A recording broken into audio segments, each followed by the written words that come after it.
People can do that. And they're like living in there. Now I carry a gun.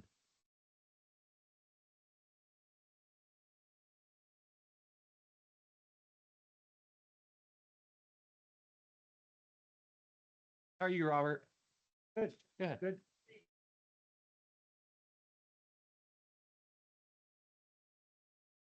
Please stand for the pledge.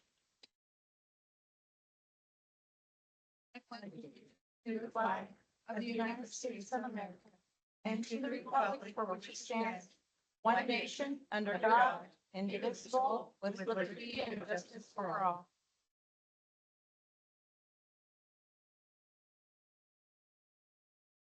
Cecily, roll call, please. Counselor Richards, Here. Counselor Sanchez. Here. Counselor Thorstad, Here. Counselor Trask, Yes. President Pro Tem Mueller, Mayor Coleman, Present. Counselor Gorley. Present. Let the record show that there are 6 present. Council or Pro Tem Mueller is out on business. And moving on, you can take a vote. We don't have to. No, We can. we don't have to. Consent agenda is the first item on the agenda. There's approval of minutes from the August 27th meeting. So moved. I have a motion to approve the minutes. Second. I have a second. Cecily, please call for a vote. Counselor Thorstad, Yes. Counselor Trask, Yes. Mayor Coleman, Yes. Counselor Gorley, Yes. Counselor Richards, Counselor Sanchez. Yes. Let the record show that we have 6 ayes and no nays to approve the minutes. Before we move on to the next item, I will be reading these instructions. Speaker's conduct. Citizens acknowledged by the chairperson to address the council shall step up to this microphone, give your name and address, subject matter of the comments in an audible tone of voice for the record, and unless further time is granted by the chairperson, shall limit their address to 3 minutes. All comments shall be made to the entire council and not to any single member or to staff. Any questions for council members or staff shall be presented through the chairperson. All audience members shall abide by the rules of common decorum contained herein, and as would be commonly expected in a public setting, no audience member shall disrupt the conduct of the meeting or clap, cheer, hoot, holler, gesture, etc. Use profanity or the like. Any audience member who does so shall be determined to be out of order, and the chairperson may have such person removed from the council chambers. Such person shall not be permitted to attend the remainder of that council meeting. Moving on to public comment, we have a number of people that would like to speak this evening, so it will be set at the 3-minute mark. And some of these are regarding agenda items, but I'm just going to go through them in the order that I've received them. So Ross Duncan.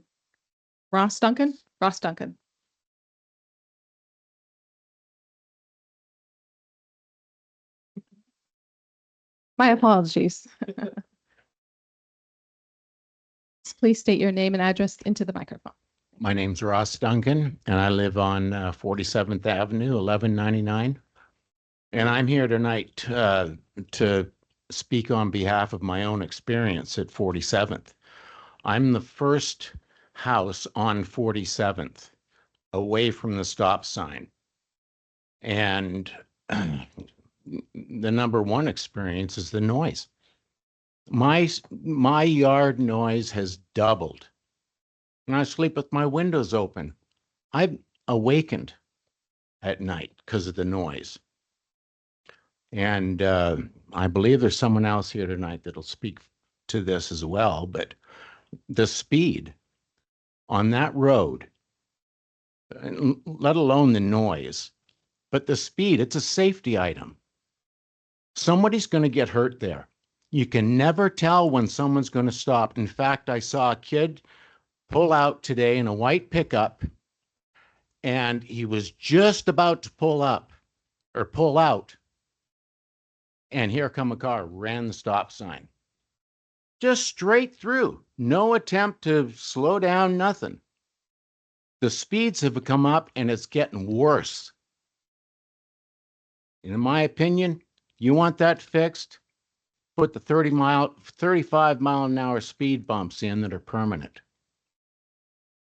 And we'll cut the noise down, we'll cut the speeding down, and the safety level will come up. I've seen 60 miles an hour on that road. God forbid a kid doesn't come out chasing a ball. And Dave, I want to thank you for coming out and checking out the situation the other day. And so you're informed of what's going on. I appreciate that. And you too, Dylan. Yeah, that's all I Thank have you to for say. coming. The next person on the list is Rob Lambert.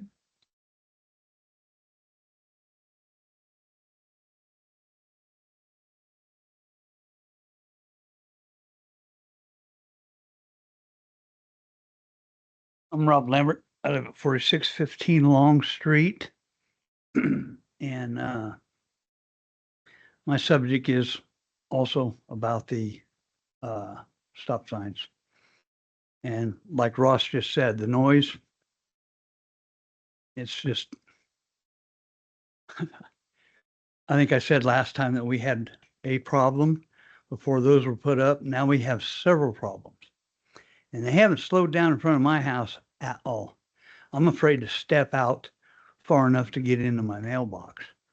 I mean, I stand behind it and hug on to it and look both ways before I step out there, because not everybody is going slow and not everybody moves over for somebody that's right on the edge of the road. I do. I give them the whole lane. I move over. And I just felt it was necessary to come down here and reiterate what I said last time. The noise, the speeds. I can hear them from my house. I can tell if they're stopping or not. Most of them doesn't sound like it, you know, because you would hear them stop and then restart to take off. And there's some dump trucks hauling some gravel the other day, 2 of them, all day long, back and forth up there. And they, you know, they're really having to go through the gears, you know, with a load of gravel. So they're listening to that all day.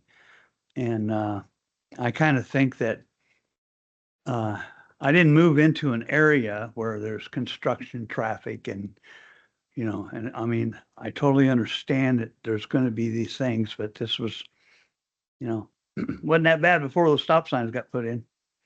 And so, and I am a disabled Marine Corps Air Force veteran and with PTSD and stuff.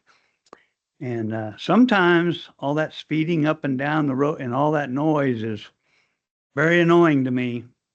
So it's like going inside my house. I like being outside, but I can't sit out there and listen to that all day. It just grinds on my nerves. Just really grates on them bad. And so anyway, that's kind of where I'm at on a daily basis. Thank you for coming again this time, and thank you for your service. Next person on this list is Brandy Wyson Frick.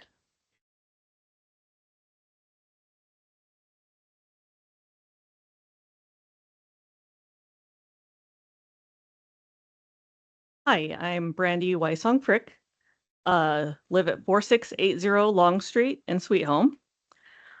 I am here about the stop signs, but we've all heard my piece on the stop signs. They need to go. It has just created quite a situation in our neighborhood that I don't think was anticipated by anyone. And you guys understand that. I think, are we allowed to speak on 2 items? Yeah. So actually I was on the allowing, I don't know if I'm on the right track, but on the allowing the interim city manager to do hiring. Now, Jason has been here forever, understands Sweet Home's needs. It seems totally reasonable to allow him those abilities. But if this is a rule that's going to go into effect for any interim city manager, then I think it really needs to be thought about, because, you know, we don't know 10, 15 years from now, if we hire someone from, you know, one of the services where someone comes in, do we really want to have that person have the power to make those decisions? But I don't really totally understand how this is written, and I don't know if it's just exclusive to him.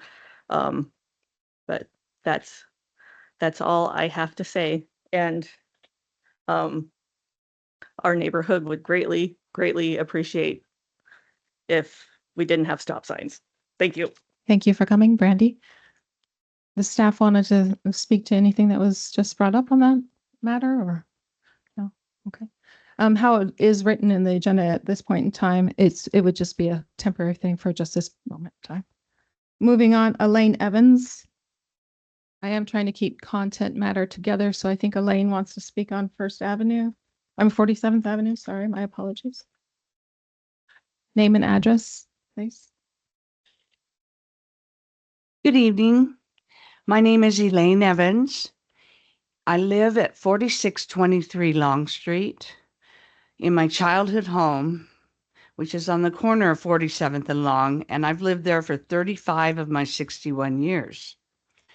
I've seen a lot of changes to Long Street over time, but nothing as illogical and ridiculous as the stop signs at 47th and Long. They're right in front of my house. And I mean right in front of my house. Not only has it increased the noise level greatly, it's just not safe. There are 5 driveways that converge right in that area of the stop signs, and it makes for a congested mess. People aren't stopping for the signs, and when they are, you could say the crime rate is increased because the stop signs were stolen right out of the ground, as well as the theft of temporary signs. Our police do not need to be dealing with that. They don't have time. Same with patrolling to make people stop for the stop signs. It was brought to my attention that engineering was never done before the stop signs were placed. Residents in our neighborhood strongly want these stop signs removed. They don't make sense. Count it as an experiment gone wrong and move on from these signs. We ask for the removal of the stop signs immediately. Thank you for your time and consideration. Thank you, Elaine. I have a Hannah Enns, is that correct?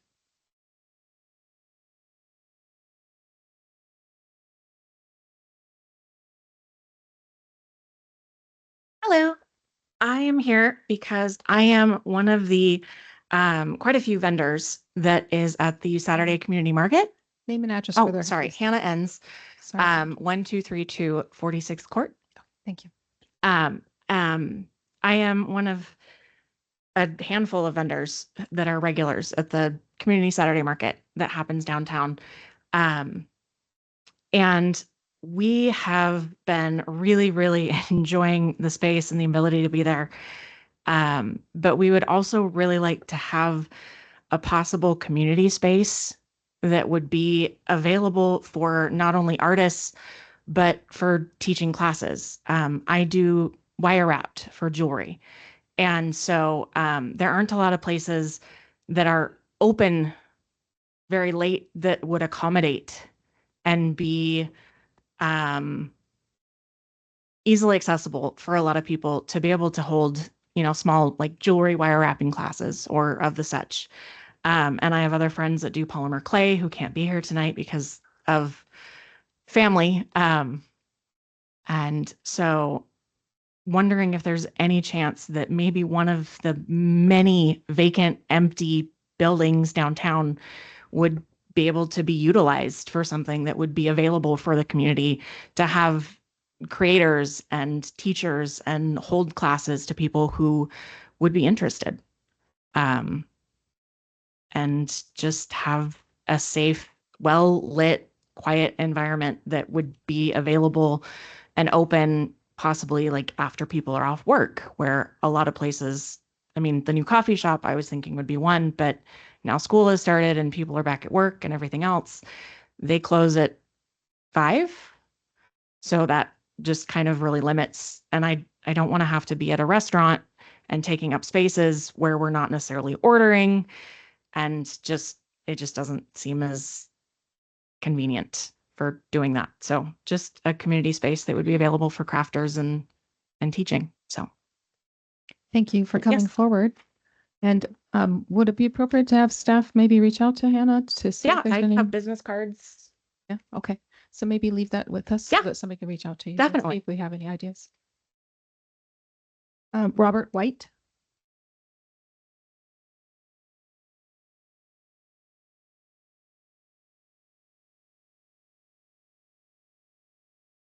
Good evening.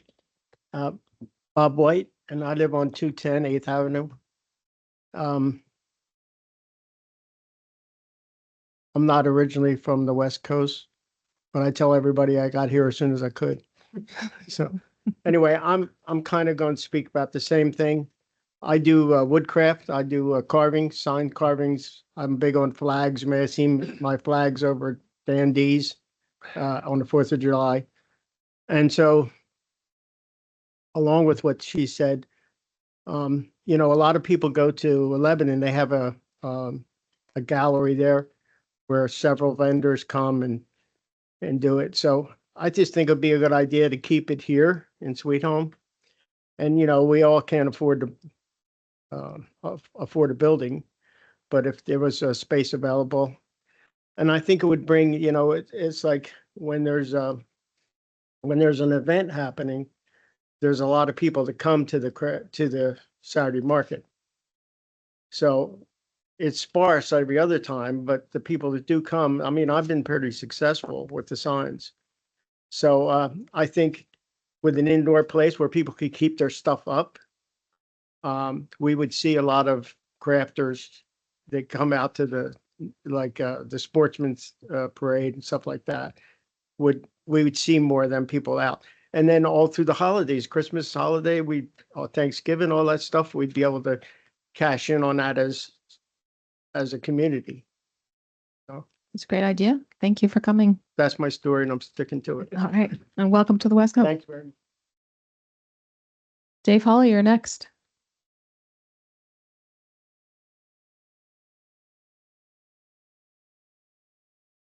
Yeah, along. I'm Dave Hawley, 607 7th Avenue in Sweet Home. I originally had a couple of things I wanted to talk about, but due to the restraints, I will not be attempting that at all. I still have some interest in the city manager situation, and I can talk to individual counselors if you wish, or I can get back to this forum at a later date. We have a slate of 9 people running for seats on the city council this year. It's up to 12. Wow, that's great. But what I'm interested in is passing along what I consider some do's and don'ts for counselors. My opinion, I want to say that right up front. And it's interesting, the first thing on my list, I was going to talk about the 47th Street or the 47th Avenue stop sign. And that at times it's important for counselors or even potential counselors to get out on their own and look at these situations and just see what is there instead of relying on a committee report or what comes up in a meeting like this. And apparently that has been done because it has already been mentioned tonight. And that is always a good idea. The second thing is, in July, I read a report of the budget adoption and things that had been addressed, talked about during the budget discussions. And one of those was to find an alternative funding for road funds. And apparently the committee discussed a possible utility tax, which I think is a terrible idea. Utilities would be such as Pacific Power, sewer and water, that type of thing. And they also discussed a gas tax. And the mayor has pointed out that I cannot name names. So I'll just say that a member of that committee said that her business used a lot of gasoline per month, and if a gas tax was imposed for the city, she would take that business elsewhere. I would just say that when it comes to what's good for the city, you don't rely on what's good for you. If you're on the council or on those committees, then you need to make your decision based on the importance and prioritize it correctly. And the third thing also, I can't name names, but I saw a announcement of an intent to run for council that listed what was called a bunch of accomplishments. And I don't know if those happened or not. I'll just take the person at their word. But what I do know, and I've always tried to live by, is that leaders don't take credit, leaders give credit. And that's the way I think as a council person, a committee member or whatever, is that you should address it. Thank you, Just keep Dave. in mind that the city, its citizens and the staff are what you're here for. Thank you, Dave. Thank you. Last person on the list is Chad McDonald.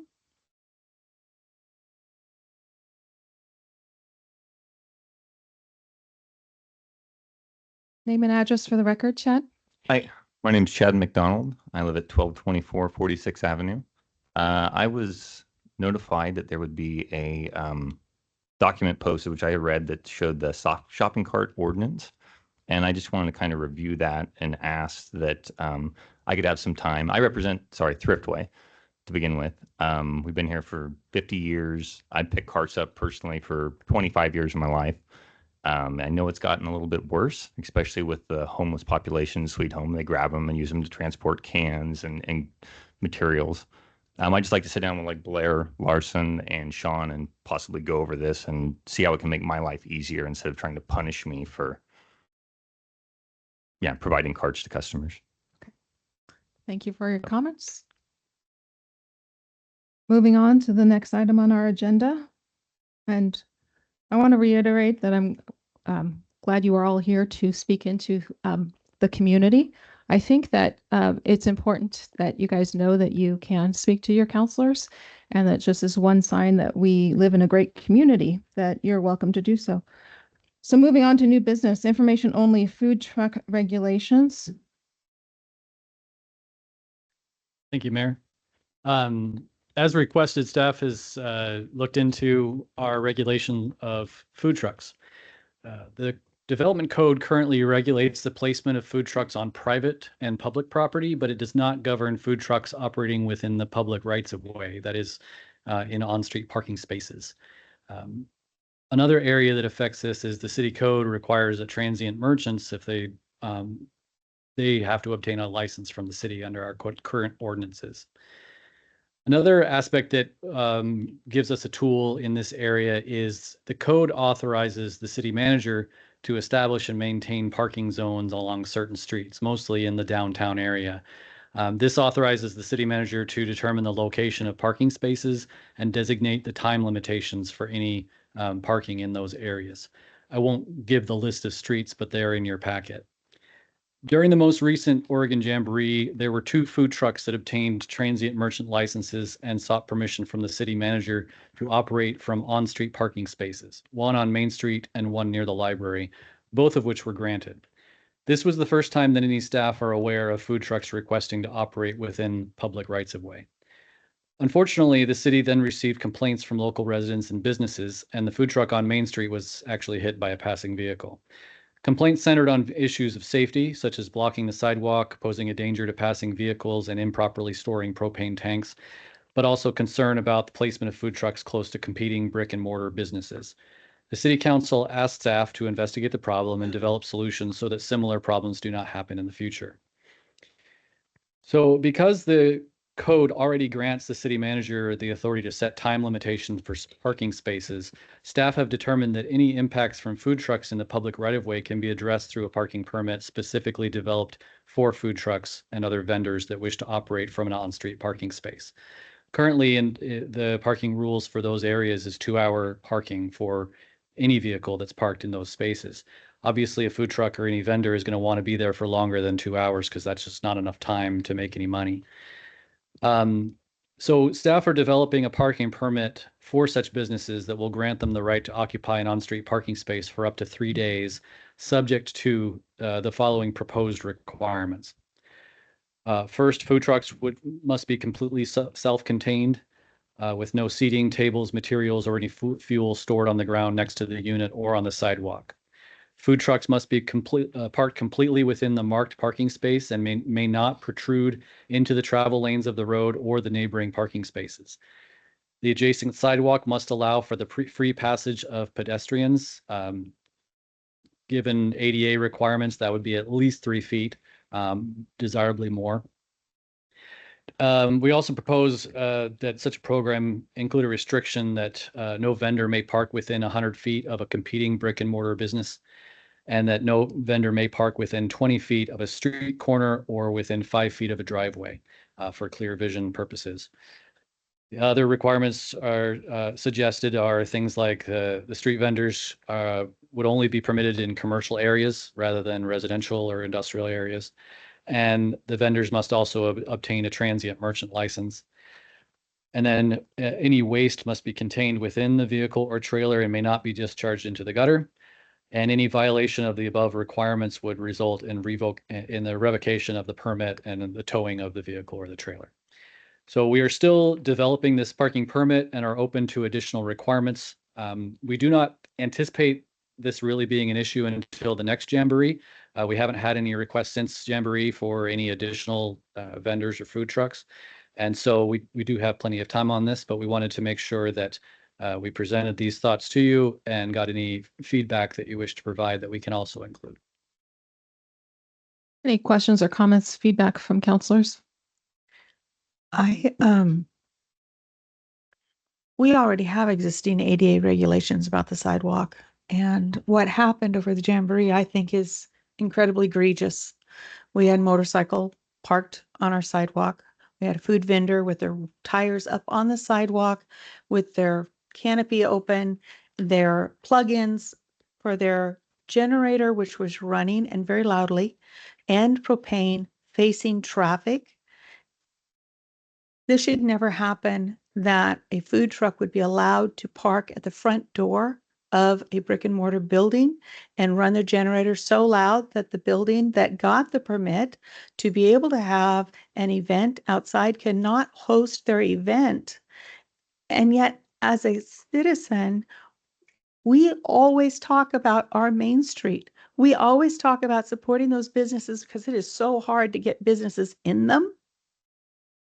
And then I drive down the road. Oh, and there was more than one food truck on Main Street. There was a hot dog cart.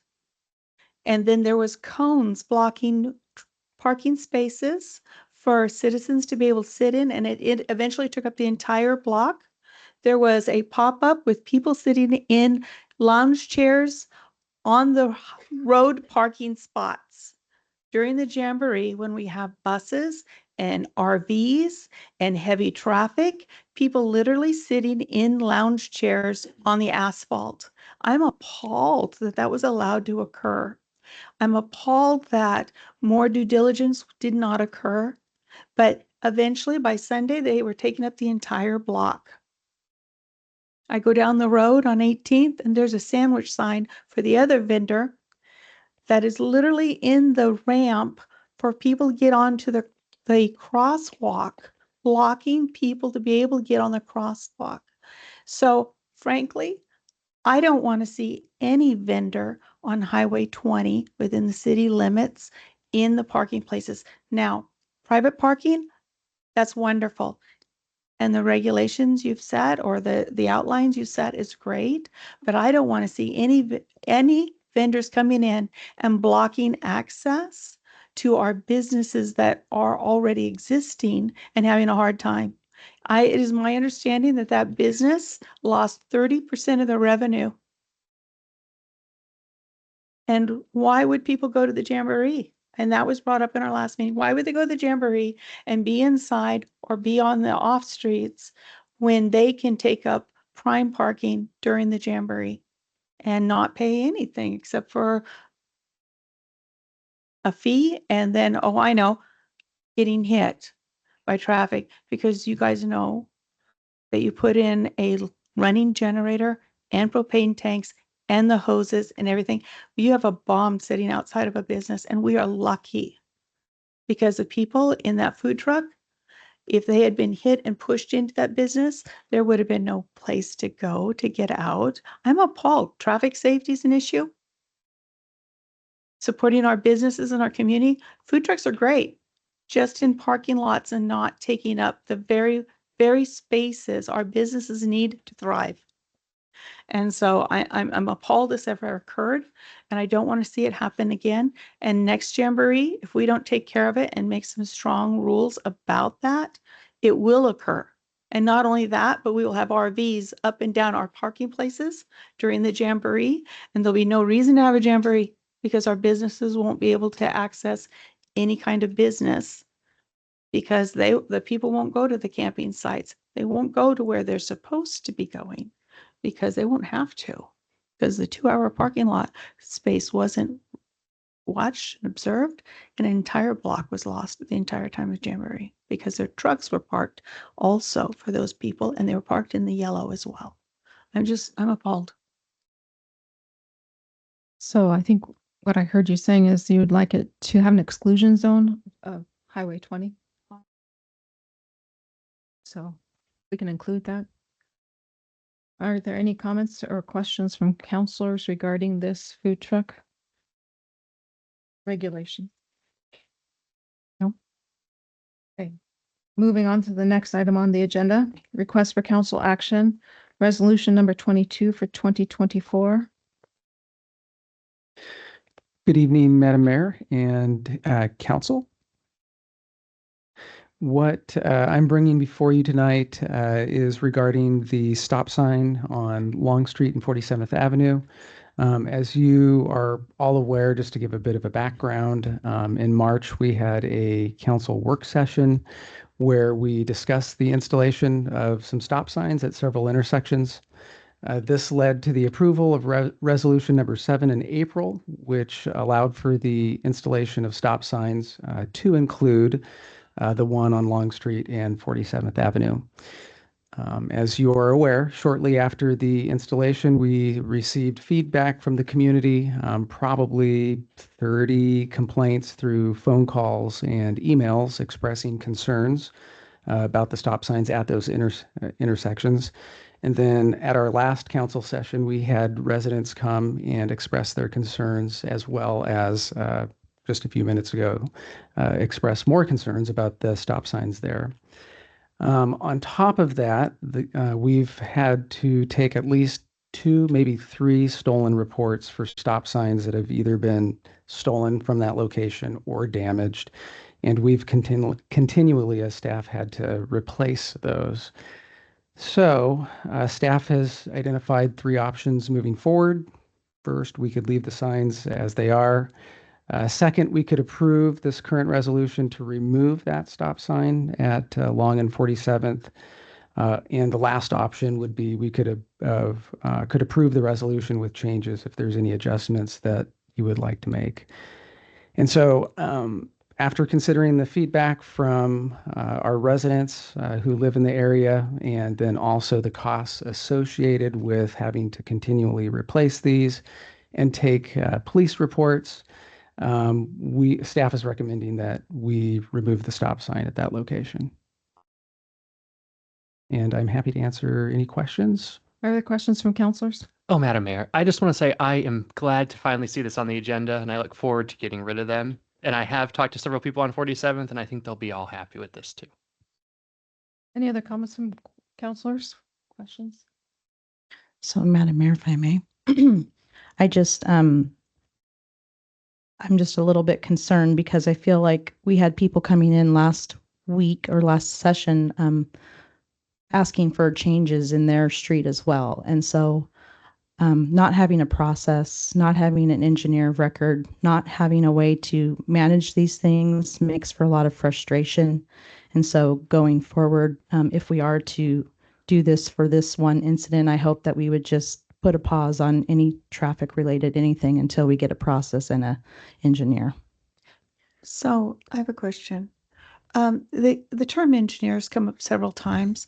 What is it exactly that people think an engineer is going to do? This is a traffic safety issue, and shouldn't it be the traffic be monitored, or what? Why are we talking about an engineer? Why do we need one? It is my understanding that an engineer of record can provide studies on these intersections and places where we want to make changes, and really come from it giving, I guess, more of a educated decision on whether or not this is going to be good for this area, instead of, yes, we can make observations and we can take it to traffic safety committee, but I think it is just one extra step in the process that basically allows us to say, you know, this really is a good decision based upon a professional opinion from an engineer. So a traffic study is typical. I do not believe an engineer is typical for a stop sign unless there's something to do with the slope or, ground activity. I think that is a misconception. I think it's really a traffic study that needs to occur when we have these things. I also, when I came into this meeting, I'm thinking 47th didn't need to be there. But as I listen to people and I listen to them talk about the sound and the speed, and I'm thinking, I live in Sweet Home and I walk a lot and I never hear large sounds by stop signs. Why is there large sounds by this one? Why is it louder that the people in the residences are having a problem? What are they doing? Are they revving their motors up? Are they screeching their tires? All of which would be illegal, right? Doesn't that make sense? And when I pull out by Hawthorne, I know that that little stop sign down there has really changed the traffic because they were doing 45 and 50 right up to that school. And I was worried about for years about the kids and the families and and just pulling out there on 35th was not safe. And that stop sign has significantly made a change. And so if they're coming off airport and they're driving that fast, that close to the school, maybe I'm wrong about 47th. Now, do I think 3 stop signs on the one side is a little overkill? Possibly. But I also know that when I drive in the avenues and the proximity of driveways to a stop sign, there's not that much difference. So I'm wondering, I'd like a better conversation. I'd like a better conversation about traffic speed, because that's why the signs got there in the first place. Not after, but before. There was a speed problem, or there wouldn't have been signs recommended there.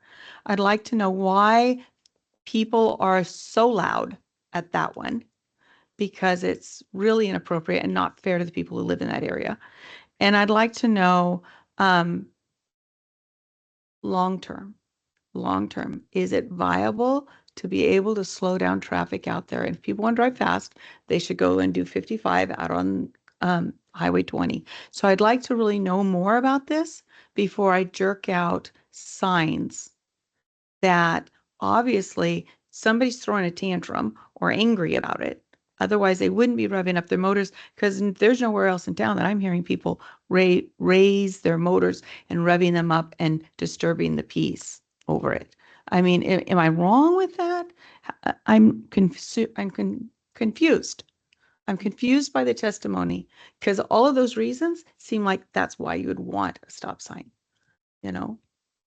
So I want to know more. Any other comments of counselors? Madam Mayor, I just was reading, are any of those places on 46, 45th, 6th, and 7th, are there trees that block the seeing coming out on that road? I did not catch it, but I'm going to go look at it tonight. And I'll be honest with you, I don't want to make anybody upset here, but I don't, if there's stop signs there, that should slow them down.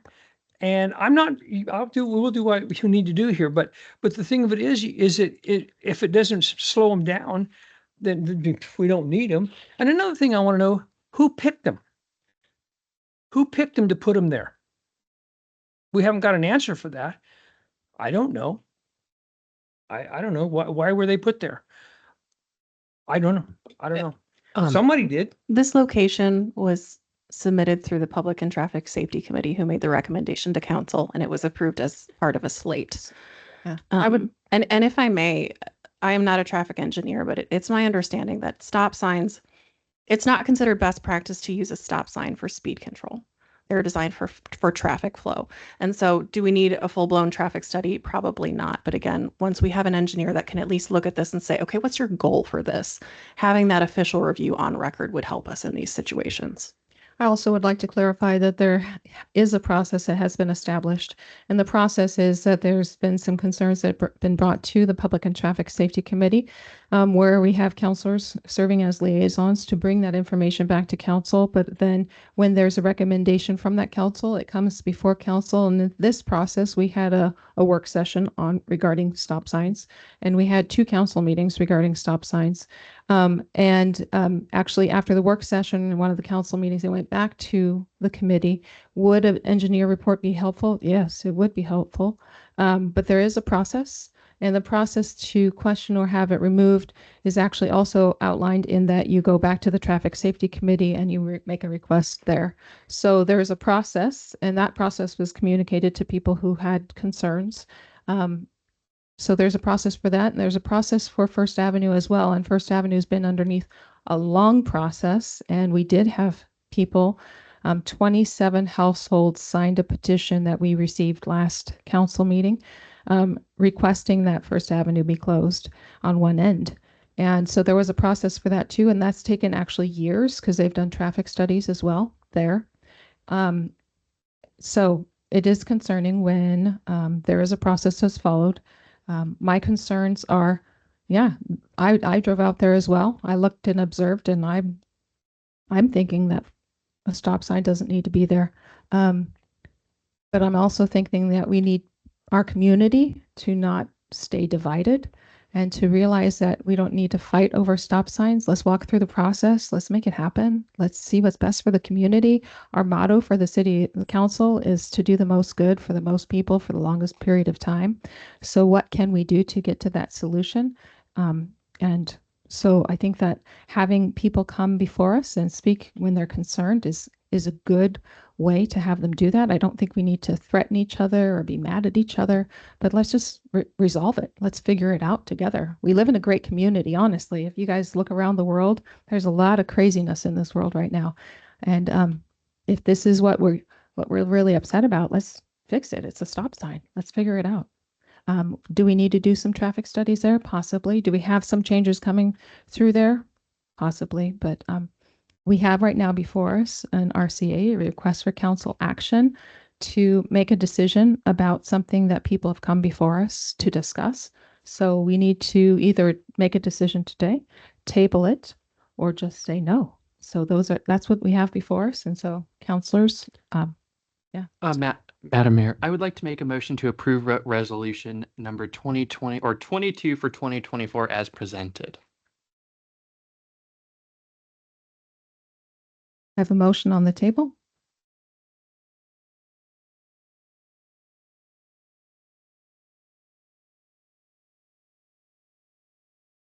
No second. Motion fails for lack of a second.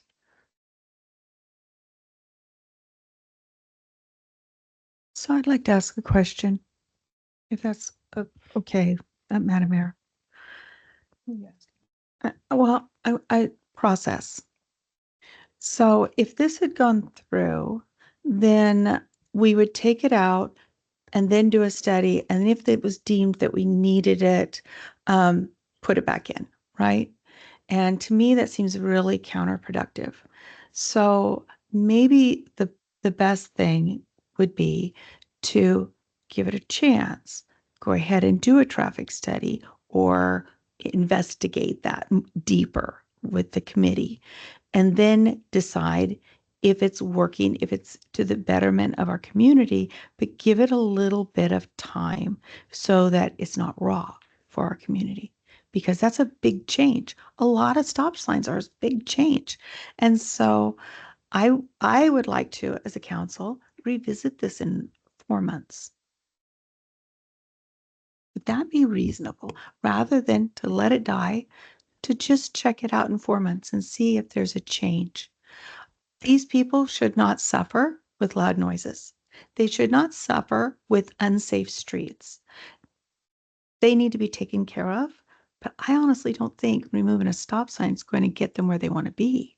I think dealing with the issues is going to get them where they want to be. But if it looks like in a couple of months that removing that stop sign is in the best interest of that neighborhood, then we can look at it again, if that's okay. So I would like to make a motion that we revisit this in 4 months. I have a motion on the table.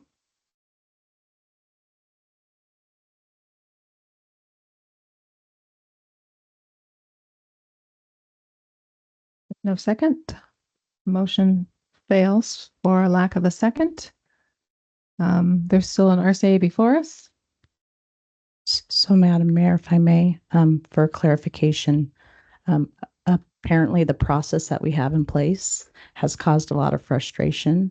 So I think a revision of the process, there is a traffic calming plan where people have to go through an application, and there has to be a study in the city of Albany and many other municipalities, as well as a professional that's paid to know how to manage these type of situations instead of just what we feel, think, or hope, or whatever. I would love to change the process, update the process, and get a professional to help us with these type of things so our community doesn't have to be frustrated anymore.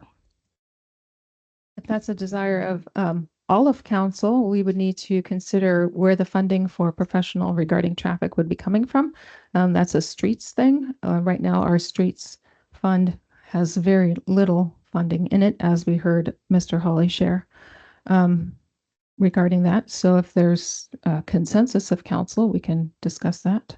But otherwise, we have a RCA still on the table.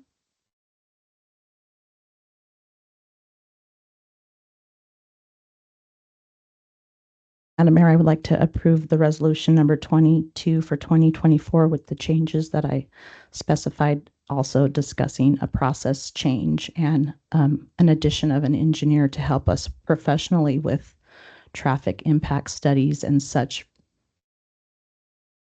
Madam Mayor, can I ask a quick question? If I second this, does that mean they will take out the stop sign and it goes through? You need to clarify her motion. Oh, Yeah. yeah. Counselor Sanchez. That is what I am asking. Approve resolution number 22 for 2024 with changes of discussion on a process update and a professional engineer to help us with traffic impact issues as a growing community. I'll second that. Okay. I have a question of staff after we have a motion, regarding discussion. This motion includes hiring. Does that need to be a separate motion, a separate ordinance regarding finances? So we do have funding identified for professional engineering services in each annual budget. I think we could probably absorb this as part of that process if so desired. But that would take it away from other items, wouldn't it? That would take those resources from other. It would, but to my understanding, we've never exceeded our capacity for those services, so we should have funding available as long as the volume doesn't become so great that we're, reviewing 50 stop signs a year or something like that. Madam Mayor, clarification. Yes. If this motion approves, the sign stays until we get a study. No, the sign goes away. Okay. And then we do a study. So what if the study says we need the stop sign? That's okay. Okay. So we have a motion and a second on the table. Cecily, would you please call for a vote? Counselor Trask? I will let that go That's a yes. Mayor Coleman? for now. Yes. Counselor Gorley? No. Counselor Richards? Yes. Counselor Sanchez? Yes. Counselor Thorstad? No. Let the record show that we have 4 yeses and 2 nos to approve the motion that was amended by Counselor Sanchez. Moving on to the next item on the agenda. Yes, good evening, Mayor and Council again. What you have before you is a request for council action granting City Manager Pro Tem, myself, the authority to hire for some open positions that we have. The RCA in front of you shows that we have several open positions. All of these positions have been budgeted for. We have planning assistant, code enforcement officer, public works director, plant operator, administrative services manager, part-time CSO, and a police officer. Right now, under the city charter, as you are aware, I would not be authorized to fill these vacancies without your approval. So the purpose of the request is pretty simple. We want to have the authority to hire for these open positions so that we can move forward with hiring processes for these important roles. One of the reasons that we're coming to you with this is we would like to address these vacancies in a timely manner so it doesn't lead to any staff burnout, as well as wanting to continue to provide a high quality service to our citizens here in Sweet Home. Again, all of these positions are budgeted for and are not going to cause any new financial strain on our budget. So we've come with you with 2 options. The first is to do nothing, which would leave these positions unfilled. And the second is what we're recommending, authorize for the City Manager Pro Tem to appoint employees for these open positions. Thank you for the staff report. I'm going to read the charter because I've had Mr. Hawley speak to me regarding a point of order. So I'm going to read from the charter regarding the capabilities or the authority of the Manager Pro Tem.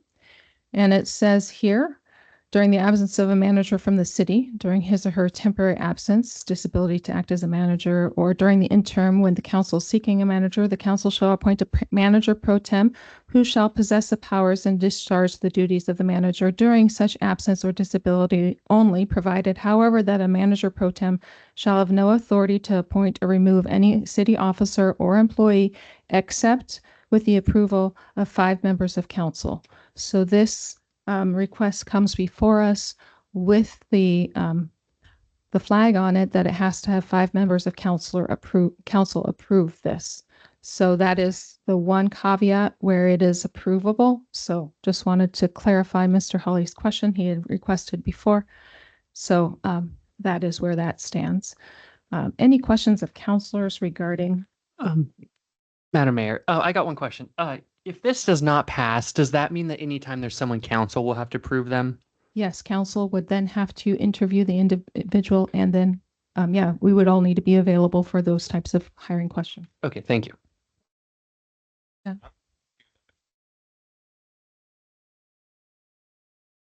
Clear on can and can't be done. And the council, based on the recommendation of Chief Ogden, could authorize the hiring. But you don't need to, the resolution, I think, is mislabeled. It's a request to do the hiring that has already been approved, which is fine. But the interim city manager under the charter can't do the hiring, but he can request that the council. You could accomplish the same thing and not be in violation of the charter. Mr. Hawley, I just read the charter to you, and it states that if with the approval of 5, City Attorney Robert Snyder.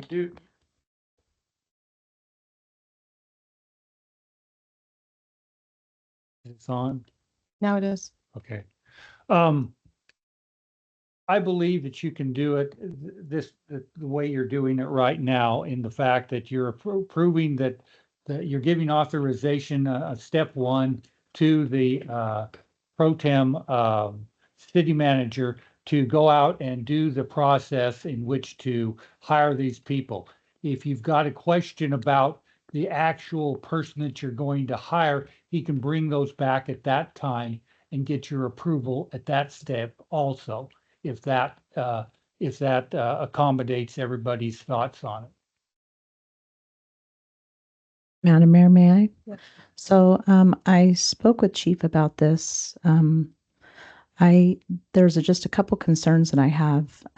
We haven't even discussed a recruitment process for a new city manager, so I'm not quite sure where we are at as a city with that. And then we are getting ready to elect new city councilors. And so depending on the transition and the new whatever we have, how will this affect the new employees?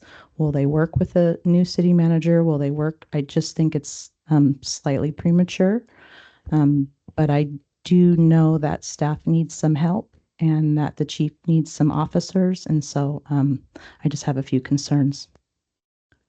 Yeah, I would like to speak to the fact that these are empty spots, and if our staff is limping along in the middle of trying to get things done, especially if their city manager position gets posted and everything like that, that's a lot to be working on. And then having these spots emptied, especially if we just approved a motion to have an engineer, try and hire an engineer or have an engineer review some things, that's extra work for staff. So I'm thinking we need to consider the damage that could be done if we do not fill these positions. Our task as counselors is to keep the city running and to establish policy to make that happen. I think as far as the inner workings of day-to-day activity, that is determined at the operational level, and we're at the policy level. So it is something to consider, and we need to keep that in consideration. And yet, keeping in mind that our responsibility is to the whole community, and how do we keep the whole community running if part of the engine is broken? I'm very concerned. The reason we're even having this discussion is because we don't have a city manager, and yet no posting has been made to search for a city manager. There has been no timeline established to search for a city manager, and we knew that the last one was leaving before they left. And so those things should have been put in place to move forward before they even left. And so here we are talking about the charter when, in fact, if it appears the charter's in place to protect the public from going AWOL. And the council is selected to represent the public to make sure things stay on the same track as well. But we're getting our cart and our horse all messed up. I'd like to know why we haven't posted for a new city manager. I'd like to know why we don't have a timeline for a new city manager search. I don't have a problem with Chief Ogden going ahead and going through the process of these hires. They weren't created yesterday. They've been here for a while, and this is not a new problem. But to have a list of people for the council to approve, I don't have a problem with that either. We can manage, we're adults here, and we can have the next meeting and we can make sure we don't even have to have a special meeting to do that. But I'm concerned that we have something before us that's even questionable about the charter that wouldn't be on the table if we had done our due process with the city manager. And so as a counselor, I'm really concerned. We're looking at a new city attorney. We're looking at new counselors, and a large amount of them, and we want them to be super successful and things to go well for them. And we don't have a regular city manager. We have great people, but they have their jobs too, and things are falling through the cracks, just like the food truck issue. I think we need to do our due diligence, and I'd like to know when we're going to start doing a city manager search. And I will vote against this because I'm not comfortable with these kind of decisions being made about our charter. I'd like to just clarify that the last time a city manager quit, we did not have a process in place before that. I also would like to point out that this council has had a hard time making decisions moving forward. We've known that the city attorney has wanted to retire since March. Our last city manager, it took us 8 months to get a new one. We went through 2 processes there. We've gone through 2 open processes regarding a city attorney. This council has taken a long time to make these kinds of decisions historically. So I think that the fact that we are going to drag our feet again regarding some immediate needs, yes, we can discuss opening up a city manager position, but even in that, the city manager has been gone a month. That's it. And we need to consider the fact that even if the person has set that process in place, last time it took us 8 months to find a new city manager. The time before that, it took about 6 months or more to find a new city manager. So thinking we'd have a city manager in place at this point in time is really unrealistic. And I'm a little bit disappointed and frustrated with the lack of process and progress with this council, to be frank. We have empty spots in our city right now. And yes, things are falling through the cracks, but guess what? We wouldn't have a city manager right now. There's no way. I've watched this council work, and poor Mr. Snyder is still sitting here 6 months later. And it's not a question of whether or not it's against the charter. It's very clear in the charter, 5 councilors. And this has happened multiple times before with other pro tem city managers where they were giving hiring authority. But if you want to have the list in front of you, that's fine with me. But just know that the dragging of the feet is not a benefit to our entire community in any way. Madam Mayor, I do agree with part of this. I think we should have started looking for a city manager a long time ago. And that's not a smack on you. We've talked about that. He's never been a city manager. We didn't have one for the last time or the one before Ray was here, but they both did a pretty good job. And the one that we lost because of our things that we did with this council we lost a really good city manager, and it hurts. I'm not saying that the chief can't do this job. I'm not saying that at all, but he's got some work to do. And I just think that we should have got started on a long time ago. I'd like to clarify again, a long time ago, the city manager has been gone 1 month. I also would like to state that these empty positions are important for our community to move forward, and we can schedule another meeting if we'd like to discuss specifics of these. But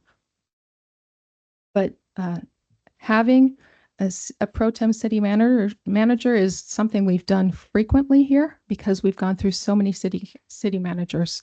And the simple fact is, if we're already in a hiring crisis where these positions weren't filled before when Kelsey was here, even though she was excellent at recruiting people, because it's hard to hire people right now. And to think that we'd have a city manager in place after the city of Sweet Home has had a black eye put on it because of the way that we treated our last city manager. I already know that city managers in this area have said that they're not interested in working for the city. So we need to be careful on how we move forward with this. If you want to have another council meeting where we discuss who we're hiring, great. And if you guys, we can call for opening up the city manager position, but do not say that that somehow would have been filled already. Not appropriate, wouldn't have happened. We can schedule that next time. There's a consensus here that councilors want to do that. So schedule for the next council meeting to discuss opening the city manager process. And if at that meeting, they'd like to have names of people to fill these positions, we'll leave it up to them and a consensus from them. Madam Mayor, I want to make it perfectly clear. Councilor Trask, you actually need to have permission to speak before you speak with me. And Councilor Gorley is going to speak first. Madam Mayor, I want to make it perfectly clear that I think you're an excellent mayor and that you do an amazing job in a very difficult situation. At no time am I implying anything else. You do a great job. I just know that if we don't start, it's going to be longer before we finish. And I do know that no time, as long as I've been on this council, have I been asked to circumvent the charter. And that's what I feel that the spirit of this is doing, given the situation. Do I appreciate the temporary city managers we have? Absolutely. I think they are doing an outstanding job, but I also feel that the spirit of this is, to me, what makes me really uncomfortable, and I don't like that, how that feels. And so if we can get it done without having a problem, then we just do it. And I think that we can work around that, but I just am really uncomfortable with knowingly, it's just not lining up. The dots are not lining up for me very well. Thank you. Madam Mayor, may I? Yes. So I don't think that anybody was saying that we expected a city manager right now. I think we were just concerned that we haven't even heard about a process in place or being started or initiated or anything. We're all clearly of the understanding that it's taken 8 months or better multiple times, and we do have a hardship. So the fact that we have a delay and we haven't even initiated anything, having a hardship, and then trying to add additional staff while we're in transition, that's the concern. Thank you. So regarding this, the question that's on the table, that's before council, is there a recommendation on how to proceed?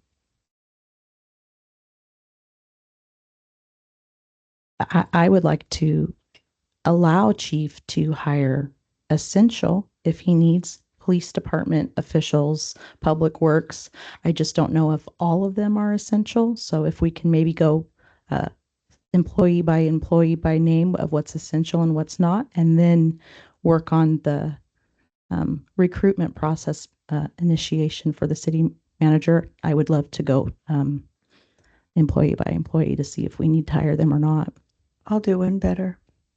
I'd like to make a motion that we authorize our pro tem city managers to be able to do the posting and interview process and bring recommendations back to the next council meeting as appropriate. So 3 of these positions, we actually already have candidates. So if you'd like to amend this to, I can give you those names. If you'd like to approve those that we have waiting in the wings, we can certainly do it that way and come back with the rest of the positions as we go through a hiring process. Perfectly. I would love to amend my motion to include that if somebody would second it. I'll second So that. I don't know what happened to my motion, but Yours was an emotion. okay. Sorry. Madam Mayor, I want to tell you, I don't have a problem with them picking the people. I don't. We've done it for every time I've been on the council. When we need people, how many years are 5 or 6 of them that we need to replace? There's a lot of them, and we're short. I mean, we're really short. I'm short too, but not as short as he is. But I think we need to move forward on that. I really do. So Counselor Gorley made a motion and it was seconded by Counselor Richards. And could you clarify that motion? Certainly. So well, Chief, did you want to go ahead? Because I know you had an additional position you wanted to ask for. Well, which ones do we have so far? Sure. So the ones where we have candidates already identified is for the Public Works Director, the Plant Operator, and the Administrative Services position. And I know we also have a police officer identified. It has been posted. The reason we'd like to move forward with that one with urgency is because it does take so long to hire, to vet, to train before an officer is field ready by themselves. So it's up to you if you'd like to include that in this batch of hiring or if you'd like us to wait until we have an actual candidate. And just to clarify, that particular position, it would be several months probably before there would be any kind of conditional job offer, just because the process is so long and involved. Question? Yes. Is the hiring of the police officer normally the city manager's job, or is that the chief's job? It is my understanding that the city manager is, per our charter, is the one who does all of the hiring, and they can give authority to a department head to make that decision. But yeah, in this case, I can't do that. So we still have a motion and a second on the table. And a clarification. Have you discussed potential hiring with these individuals, or putting their name in a meeting would jeopardize that process? I don't believe it would jeopardize the process. Yeah. I think they're eager to start. So would you like me to I provide would love to hear the names. Absolutely. So for the Public Works Director, we would actually like Greg Sprigman to step back into that role, and he has expressed his desire to do so. For the plant operator, we have an external hire, Ed Sprienko, who's ready to start as soon as next week. And for the administrative services position, we have Ryan Daniels, who's an internal hire, and he has been regularly recognized as having some of the best customer service in the city. So this is to fulfill that budgeted customer service position in the front window. And was there a fourth? And then the police The officer, police, but which we is don't just open. We don't have somebody, but we've opened it up just knowing how long that process takes. So again, it's up to you if you want to include that. or And not. so if the other individuals were potentially figured out by our next meeting, we would be okay. Yeah, I don't know that we'll have actual candidates for any of those others. We just knew that those were vacancies that we wanted to get posted, but we can certainly bring those back at a later date. So let's include those in the motion. Okay, wonderful. That's all right with the second. Okay. Any other discussion of counselors? Can I just have the motion restated, please? Yes, so the motion was to authorize the city manager pro tem to hire the employees or the potential employees that were named for Public Works Director, Plant Operator, and the Administrative Services Manager to move forward with the police officer recruitment. And then please correct me if I'm wrong, but also to move forward with the other positions named in terms of the recruitment process. Yes. Okay, we have a motion and a second for that. What Cecily has just stated. Cecily, please call for a vote. Mayor Coleman, Yes. Councilor Gorley, Yes. Councilor Richards, Yeah. Councilor Sanchez, Yes. Councilor Thorstad, Yes. Councilor Trask. Yes. Okay, let the record show that we have 6 ayes and no nays.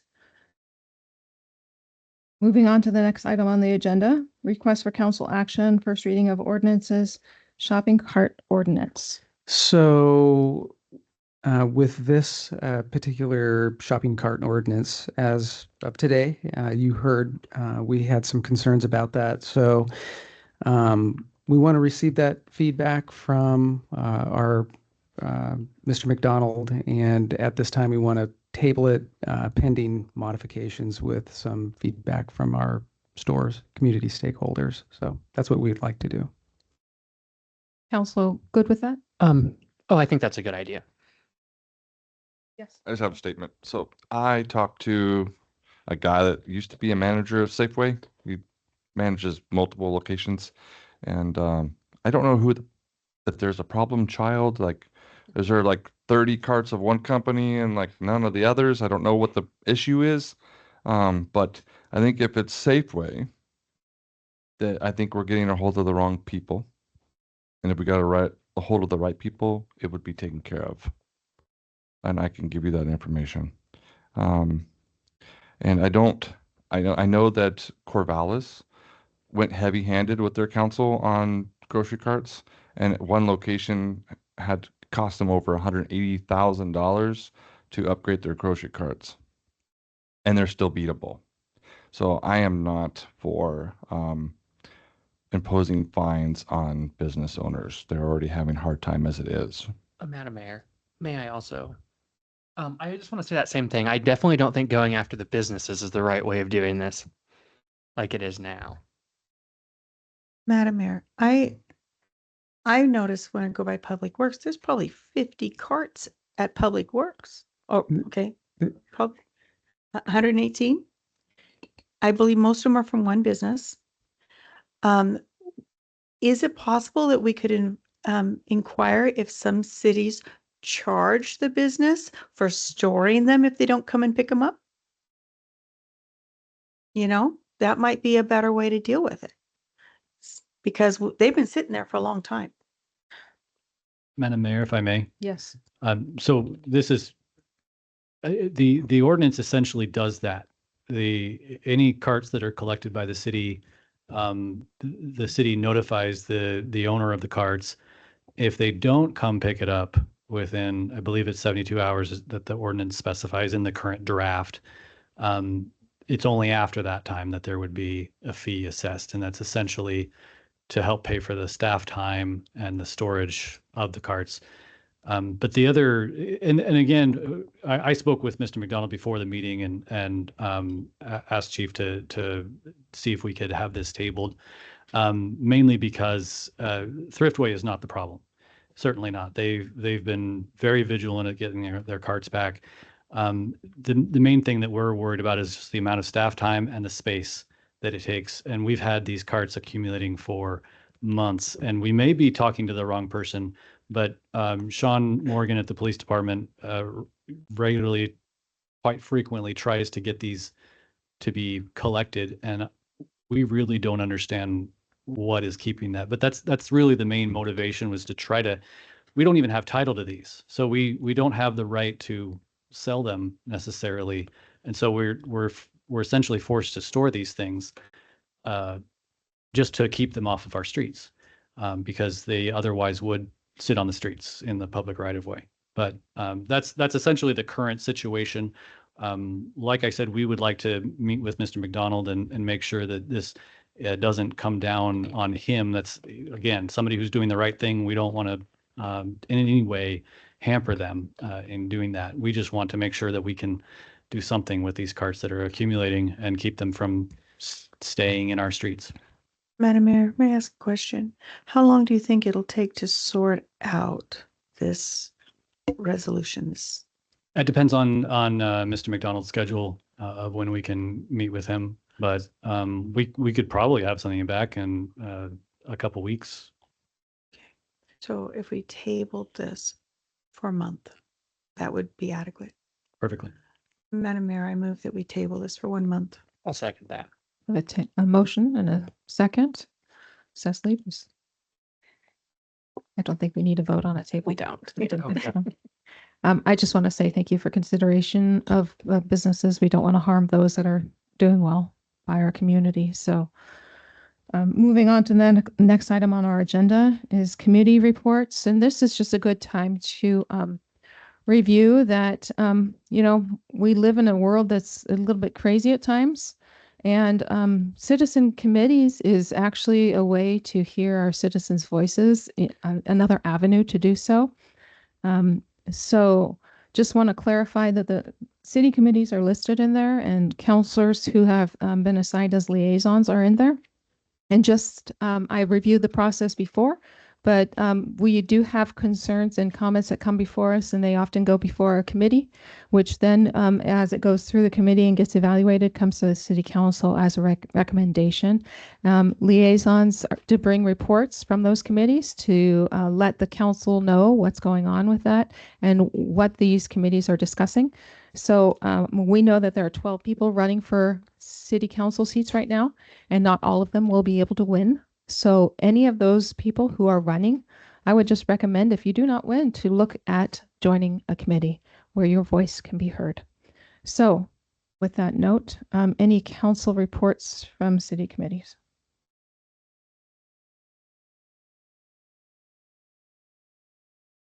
Oh, I talked to Mr. Hart yesterday about the fish for the medium strip. And he said his students are already discussing it and planning fish. I told him we need to follow up with you about artwork and that we wanted local varieties. We don't want sea bass. We want, trout and salmon and things that grow here.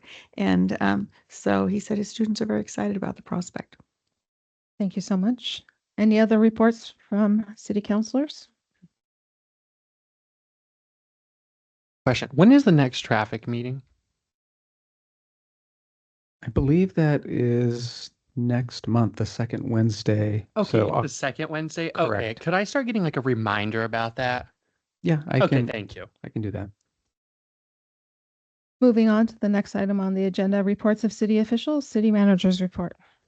Yes, at our last city council meeting, council highlighted the importance of improving communication between the city and the residents. And one of the ideas that was brought up was a city newsletter. And so since then, we've taken some time to kind of explore that and look into it.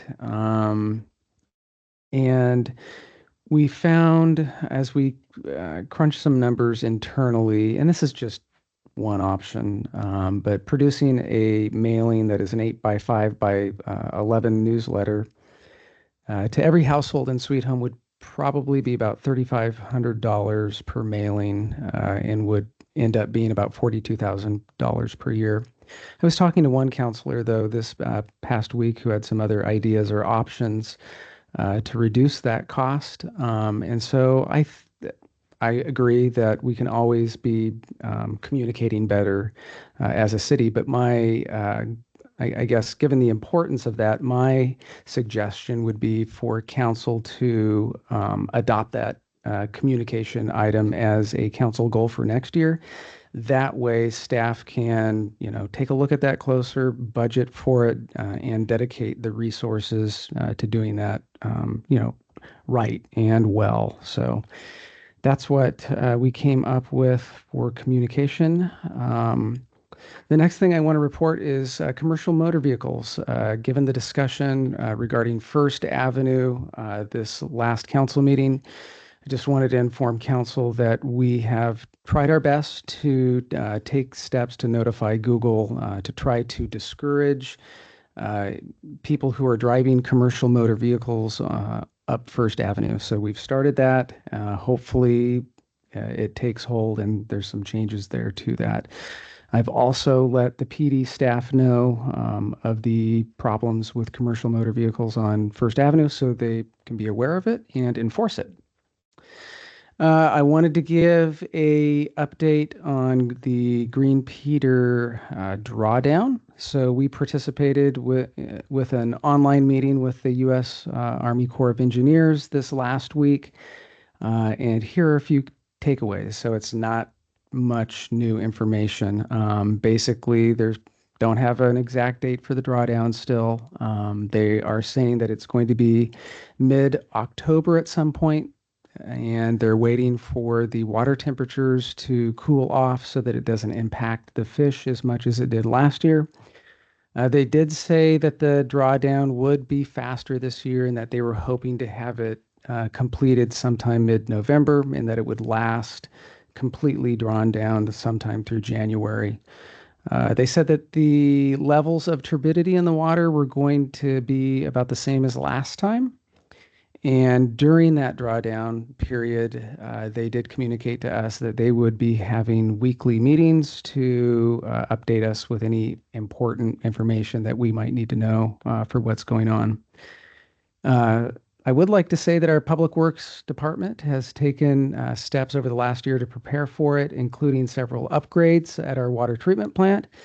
We may still experience some residual chlorine smell due to the processes needed to clean the water, or we may see some slight discoloration of the water, but we're going to be monitoring and testing the water constantly to ensure that we are meeting safe drinking water standards just as we did last year.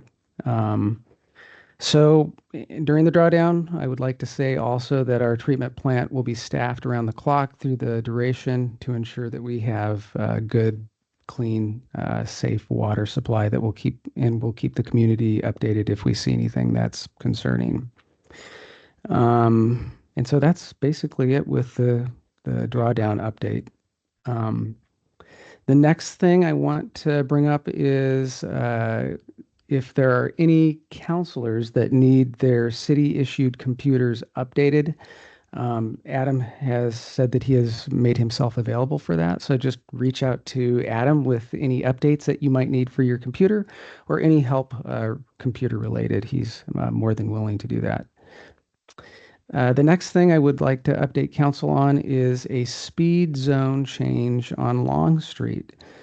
So we had some complaints about speed on Long Street, particularly right around Mountain View, Hawthorne School, and everything east of there. And so what we did is we ended up several months ago getting a hold of ODOT, who came out. They had an engineer come out and do a speed zone study for that section of Long Street, and we just got a change order for Long Street. So here's the summary of the changes. So 100 feet west of Mountain View Road to 150 feet east of Mountain View Road. Right now, that speed zone is currently 35, and so they are wanting us to change that to 25 miles per hour. And then 150 feet east of Mountain View Road, all the way out east to 49th Avenue. It's currently, as you know, it's 35 miles per hour, and they're designating the speed now to be 30 miles per hour. So I was pleased to see that.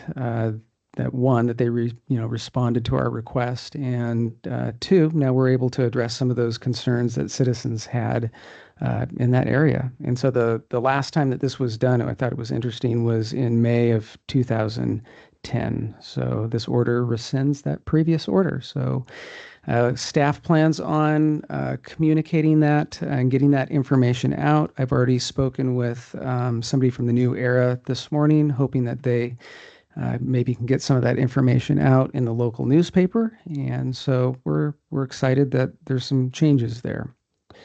The next thing I want to remind everyone is we have Harvest Festival coming up. If I am correct in this, I think we still need chili and pie judges. So if there's anyone in the community that is interested in being a chili judge or a pie judge, we would love to have you. Reach out to Angela Clegg here at City Hall. And so I think that's about all I have. Thank you so much for that city manager's report.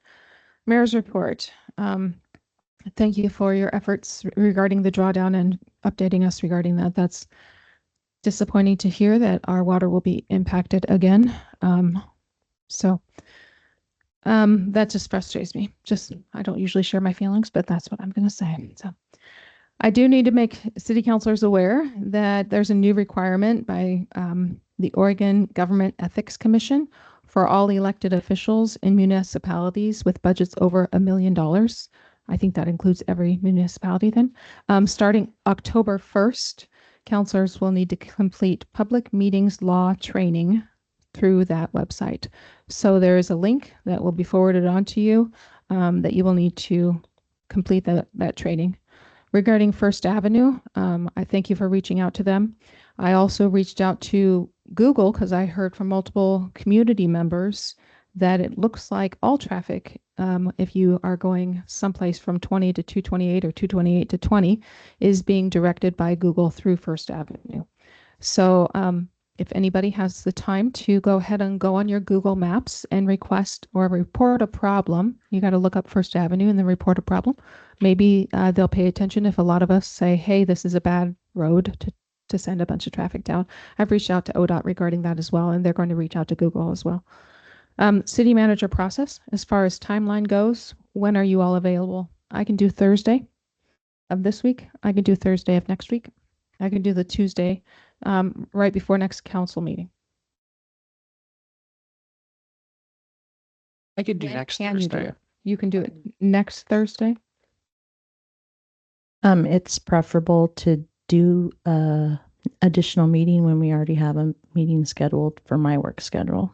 So you'd prefer a Tuesday before? Yes. Okay. Okay. I can do next Thursday, not this Thursday, but the next Thursday. I can do that. Could you also do the Tuesday before the next council meeting? Do the what? 5:30 for the next council meeting. Yes, I have to. Okay. Yes. That's a good time. Tuesday's better. Okay. So can you schedule that? It's going to be a work session regarding city manager process. The next thing I need to address is that I've received a couple of formal complaints regarding a counselor, and I was asked to keep the names anonymous, but I need to pass this out to you for your own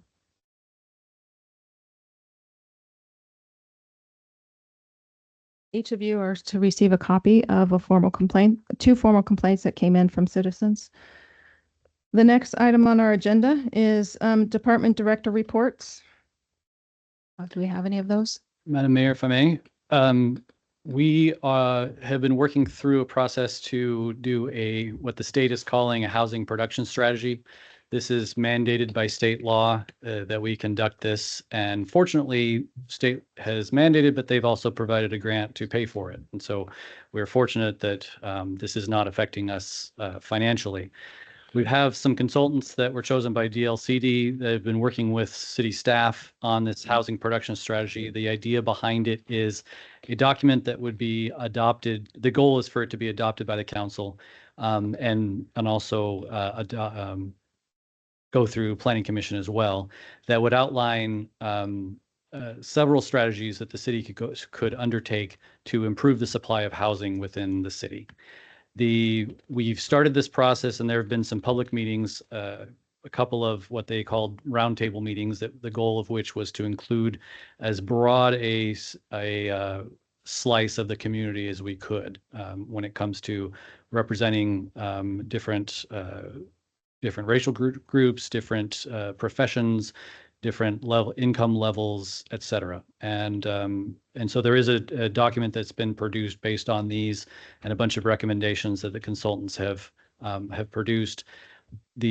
What needs to happen for this to be adopted would be for a work session to take place, and then later a public hearing, both with the Planning Commission and with the City Council. And so it's proposed, we're proposing that to save some money and some time on this, that we have a joint work session with the City Council and the Planning Commission together, and then later a joint public hearing also with both of those bodies. We did have it penciled in for the 24th of September, which is now no longer available. So if you're willing to either change that, what decision you just barely made on a work session and allow this to happen, that would be great. Or we can find another date for the housing production strategy work session, but I have to coordinate with the consultants to make sure that they're available. So if you would like, I just would like some direction on when is a good time for you all, and we will get both of you and the Planning Commission together for that.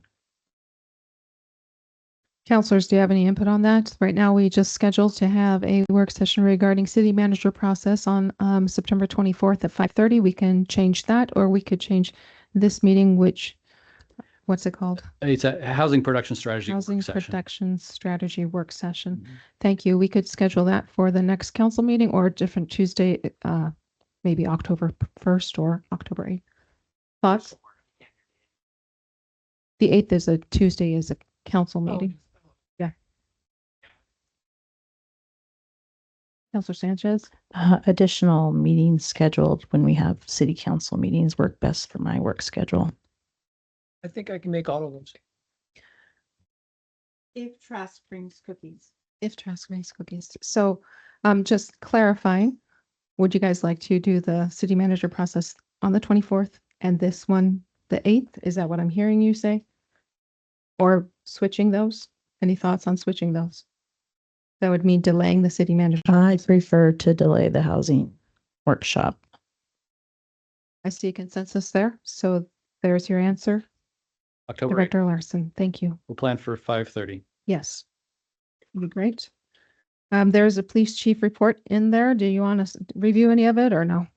There was just a couple of things to note. I guess there was our traffic position is operational, and there was a 22% increase in financial responsibility law violations, rules of the road, a 26% increase compared to last year, and compared to last year also a good increase for DUIs at 49%. So what I have noticed, just so the community knows, as our traffic officer has been out there running traffic, I've noticed a lot of traffic stops where people are either cited or warned for using their mobile device while driving. So I would really encourage you, I would really discourage you from using that if you're driving because we're really looking at that right now and I'm hearing a lot of stops. So please, it's a safety issue.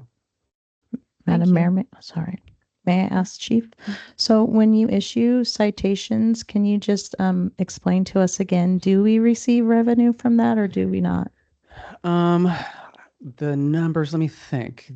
No. So there is revenue that does go into the general fund, but it is very little. I don't remember the amount, but there's a certain amount that goes to the county, a certain amount that goes to the state, and then a very small portion of that goes back into the general fund, and none of it goes to the PD. So truly you're doing it for safety purposes and correct educational purposes, not for a fund generating opportunity. Correct. No, Okay, thank you. that's not our style.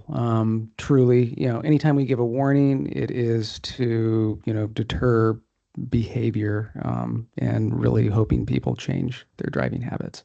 It would be nice if we can get the money, but that's not why you do it. I know you Yeah. want to keep us safe, so. Yeah. Okay, any other questions of counselors regarding directors' reports? I just have a very quick thing. As Jason mentioned, the Harvest Festival, the library will be running the Kids Zone, and we are having a kid and teen mullet contest. And I would love a council member to be a judge at that if you're interested in all the mullets that we have in town.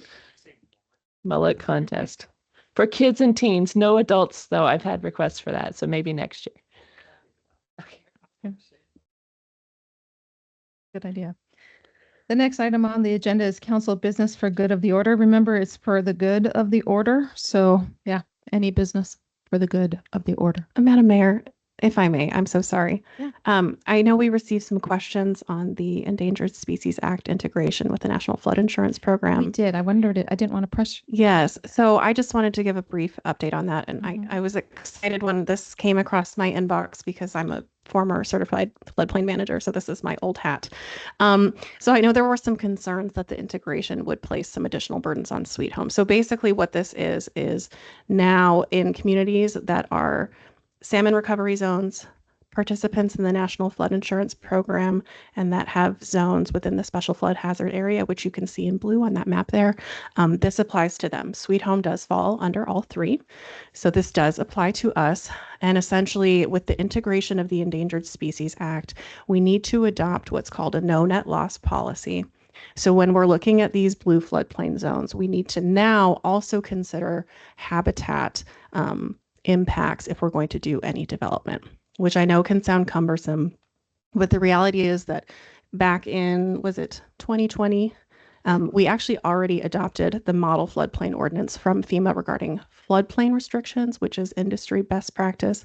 It's already very challenging to develop in a floodplain, which it should be, because if you develop in a floodplain, you're displacing flood risk to others.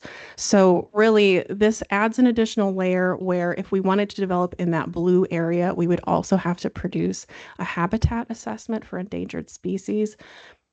To be totally honest, I don't know that we ever would have done any development in that area anyway. So I don't foresee that this is going to impact Sweet Home too terribly. With these new regulations, we are still able to place trails and do minor park improvements with no structures without having to do any kind of habitat assessment. We do have to do a floodplain development permit, but that's already existing in our code. So there's not a severe impact here. I know there were also questions regarding the removal of trees above a certain diameter. There are restrictions that we are recommended to adopt to comply with these. That said, they've added a provision where we are actually allowed to remove those trees as long as we replace them elsewhere within the watershed at a specific ratio. So again, it's not actually as scary or restrictive as it might seem. Thank you so much. I would have to say, and I'm just going to brag on Cecily for just a moment. I had some of these emails that were sitting in my inbox and I had forwarded them to Kelsey before she had left, but I knew she wouldn't have an opportunity to review them. So I don't know, 2 weeks ago, I emailed them to Cecily in like 11 o'clock at night. And I'm like, I'm concerned about how this could impact the city of Sweet Home and especially our Quarry Park property. And within 40 minutes, I had this lengthy report of excessive knowledge on this matter. And I was so excited and blessed that we are covered in this area and that you could understand these implications, especially when it's coming from the federal government, FEMA, and other organizations. So thank you so much for that report. Any other council business for the good of the order? Yes, please, ma'am. I want to tell you folks, I'm glad you came. And absolutely, again, we want to talk to you. And if any of you in here, I think some of us will be able to come and talk to you anytime you want to. All you have to do is call us or find out how you get a hold of me. And I also wanted a little deaf, and not such a good thing is when Mr. Hawley said what he said, and I agree with that, because Facebook is horrible for us, and it goes on and on ever since I've been on this council. So that's all I'm going to say. Any other council business for the good of the order? Okay, I will close this meeting at 8:09 p.m.